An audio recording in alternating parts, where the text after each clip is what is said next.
भगवान बुद्ध का प्रवचन चल रहा था। लोग ध्यान से बुद्ध को सुन रहे थे। कुछ देर में प्रवचन समाप्त हो गया। लोगों ने बुद्ध को प्रणाम किया और अपने अपने घर को चल दिए। एक युवक वहां पर बैठा रह गया। बुद्ध की नज़र उस युवक पर पड़ी। वह पूछ बैठे, क्या बात है, बड़े परेशान लग रहे हो। युवक बुद्ध के पास गया और प्रणाम करके बोला, प्रभु, बहुत उलझन में हूँ। जितना इस बारे में सोचता हूँ उतना ही उलझता जाता हूँ। कैसी उलझन है? बुद्ध ने कहा। युवक हाथ जोड़कर बोला, प्रभु, यह संसार कितना विशाल है। संसार में लाखों करोड़ों लोग निवास करते हैं। उनमें भी एक से बढ़कर एक विद्वान, कलाकार, योद्धा। ऐसे में उन सबके बीच में मुझ जैसे सामान्य प्राणी का क्या मूल्य है? व्यक्ति की बात सुनकर बुद्ध मुस्कुरा दिए। वह बोले, तुम्हारी जिज्ञासा का उत्तर मिल जाएगा, पर इसमें थोड़ा सा समय लगेगा। क्या तब तक मेरा एक छोटा सा काम कर सकते हो? प्रभु, यह तो मेरे लिए गर्व का विषय है कि मैं आपके काम आ सकूं। युवक ने हाथ जोड़कर कहा, आप आदेश करें। बुद्ध ने युवक को एक चमकीला पत्थर देते हुए कहा, तुम्हें इस पत्थर का मूल्य पता करना है, पर ध्यान रहे इसे बेचना नहीं है। युवक बाजार की ओर चल पड़ा। वह सुबह का समय था, इसलिए बाजार अभी ठीक से लगा नहीं था। उसे एक पेड़ के नीचे एक दुकानदार नजर आया। वह आम बेच रहा था। युवक उस दुकानदार के पास पहुंचा और उसे पत्थर दिखाते हुए बोला, क्या आप इस पत्थर की कीमत बता सकते हैं?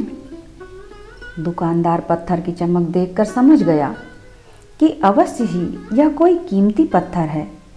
वह बनावटी आवाज में बोला, देखने में तो कुछ खास नहीं लगता, पर मैं इसके बदले 10 आम दे सकता हूँ। दुकानदार की बात सुनकर युवक ने मन ही मन सोचा, यह आदमी मुझे बेवकूफ़ समझता है। इतना सुंदर पत्थर और इसका मूल्य सिर्फ 10 आम? अवश्य ही झूठ बोल रहा है। वह युवक चुपचाप आगे बढ़ गया। सामने एक सब्जी वाला अपनी दुकान सजा रहा था। युवक उसके पास पहुंचा और उसे पत्थर दिखाते हुए उसका मूल्य पूछा। उस पत्थर को देखकर सब्जी वाले की आंखें खुशी से चमक उठी। वह मन ही मन सोचने लगा, यह पत्थर तो बहुत कीमती जान पड़ता है। अगर यह मुझे मिल जाए तो मजा ही आ जाए। मैं इस पत्थर के बदले 1 बोरी आलू दे सकता हूँ। सब्जी वाले के चेहरे की कुटिलता देखकर युवक समझ गया कि यह दुकानदार भी मुझे मूर्ख बना रहा है। मुझे किसी और से इसका मूल्य पता करना चाहिए।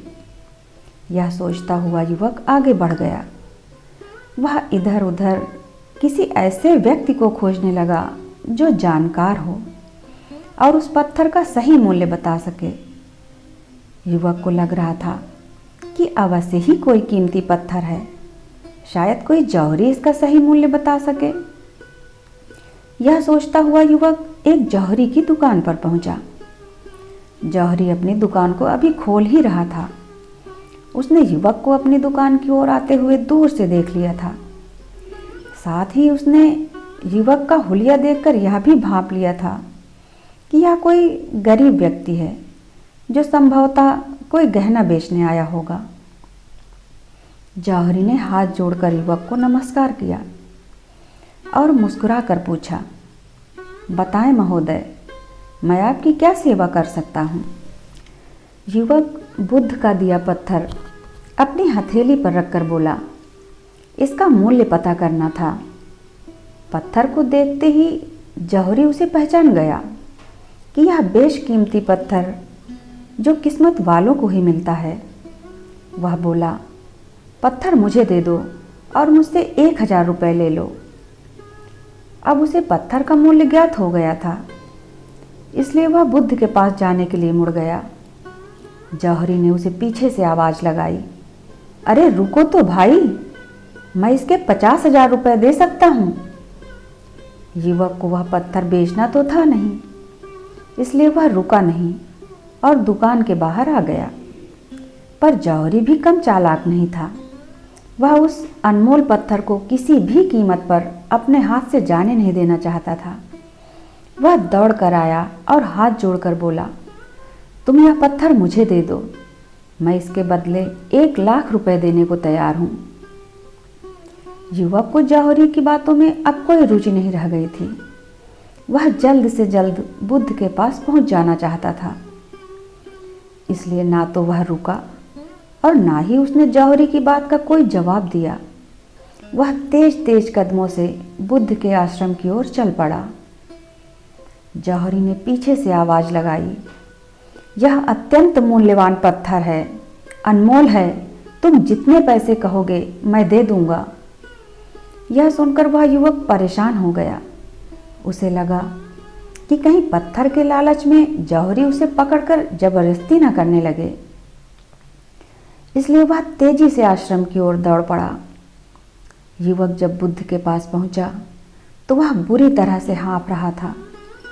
उसे देखकर बुद्ध मुस्कुरा दिए, फिर भी उन्होंने अपने चेहरे से कुछ भी जाहिर नहीं होने दिया।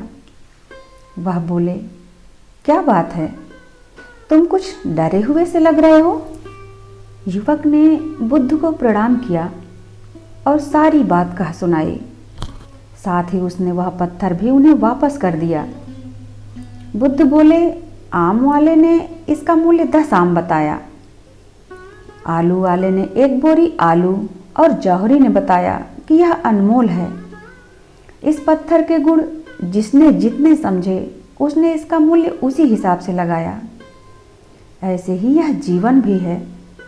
प्रत्येक व्यक्ति खान से निकले हुए एक हीरे के समान है, जिसे अभी तराशा नहीं गया है।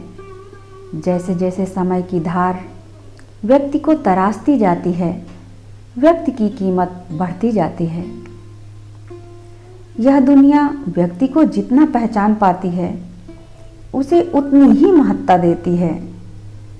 कहते हुए बुद्ध एक क्षण रुके, फिर बोले, किंतु आदमी और हीरे में अंतर यह है कि हीरे को कोई दूसरा तराशता है और व्यक्ति को अपने आप को स्वयं ही तराशना पड़ता है। और जिस दिन तुम अपने आप को तराश लोगे, तुम्हें भी तुम्हारा मूल्य बताने वाला कोई ना कोई जौहरी मिल ही जाएगा। धन्यवाद।